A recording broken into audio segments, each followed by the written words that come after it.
خطیب شاہی مسجد احسان بن حمومی نے بتایا کہ بچوں میں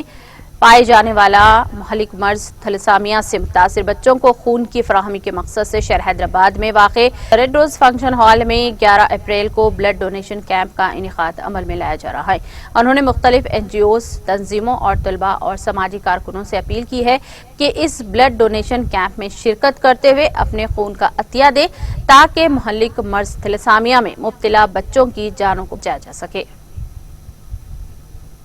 دراصل اللہ رب العزت نے ہمیں صحت عطا فرمائی، عمر عطا فرمائی، اور صحت اور عمر یہ اللہ رب العزت نے اپنی خاص نعمتوں میں سے ہمیں عطا فرمائی۔ لیکن اللہ رب العزت ہم ہی میں سے بعض ایسے انسانوں کو بھی آزمائشی زندگی عطا فرمائی کہ جن کے پاس مکمل صحت نہیں ہے، اور ہمیں وہ موقع عطا فرمایا کہ اللہ نے تمہیں صحت مند بنایا ہے تو تم اس صحت کی شکر گزاری کے طور پر جن کے پاس صحت اور عافیت میں کمی ہے ان کے مددگار بنو،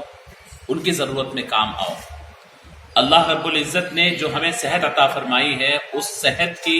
صحیح شکر گزاری، اس کی صحیح قدر یہ ہے کہ جو بیمار ہے ان بیماروں کی ہمیں تیمارداری اور ساتھ ہی ساتھ ان کی ضرورت میں کام آنا، یہ ہمارے لیے اللہ کے رسول صلی اللہ علیہ وسلم اور قرآن پاک کی تعلیمات ہمیں یہ سکھاتی ہے۔ ہمیں جو اللہ نے صحت عطا فرمائی ہے یہ کوئی ہماری قابلیت کی وجہ سے نہیں ہے، اور جو لوگ بیمار ہیں ان کی کوئی کمی یا ان کے کوئی غلطیوں کی وجہ سے انہیں بیمار نہیں بنایا۔ اللہ کی مرضی ہے کہ اللہ رب العزت نے کسی کو صحت عطا فرمائی، کسی کو پیدائشی طور پر بیمار بنایا، کسی کو بیماری اللہ رب العزت کی جانب سے ملی ہے۔ میں آج گفتگو کر رہا ہوں تھیلیسیمیا سکل سیل سوسائٹی جو تھیلیسیمیا کے پیشنٹس کے لیے یعنی خون کی ضرورت کی تکمیل کرتی ہے۔ تھیلیسیمیا ایک ایسی بیماری ہے جو پیدائشی طور پر انسان کے اندر خون کے بننے کی جو صلاحیت ہے وہ ختم ہو جاتی ہے۔ اللہ کا بڑا احسان ہے کہ میں پیدا ہوا، آپ ہے، آٹومیٹک ہمارے پاس خون جنریٹ ہوتا رہتا ہے، ہم اچھے خاصے ہیں، لیکن وہ بچے، وہ معصوم بچے کھانا کھائے یا کوئی چیز کھا لے ان کا خون ان کے جسم میں بننے کی صلاحیت نہیں ہے۔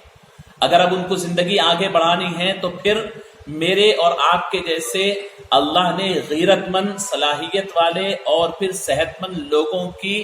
غیرت اور ان کی اپنی صحت اور ان کی اپنی ہمدردی پر اللہ نے ان کی زندگیوں کو ڈیپینڈ کیا ہے۔ میری ذمہ داری اور آپ کی ذمہ داری ہے کہ جب اللہ نے میرے اندر خون کو جنریٹ کرنے کی صلاحیت جب ہے تو پھر میری ذمہ داری ہے کہ میرے ان بھائیوں کا میں خیال رکھوں جن کے پاس خون جنریٹ نہیں ہوتا ہے، خون نہیں بنتا ہے۔ تو ایسے کئی پیشنٹس تھیلیسیمیا کے، اور تھیلیسیمیا ایک ایسی بیماری ہے روز بروز بڑھ رہی ہے اور کسی کو دیکھ کر نہیں آتی ہے۔ ہمارے اپنے جیسے، ہمارے ہی اپنے یعنی مسلم، غیر مسلم، ہر کمیونٹی کے افراد اس سے متاثر ہے کہ ان کے بچے وہ اچھے تھے، صحت مند تھے، ان کے بچے متاثر ہیں، اور یہ بڑی تیزی سے یہ بیماری صرف ہندوستان نہیں دنیا بھر کے اندر بڑی تیزی سے پھیل رہی ہے۔ تو اس وقت ہماری ذمہ داری ہے، ایک بحیثیت انسان ہونے کے ناطے ہماری ذمہ داری ہے کہ آپ دوسروں کے کام آئیں۔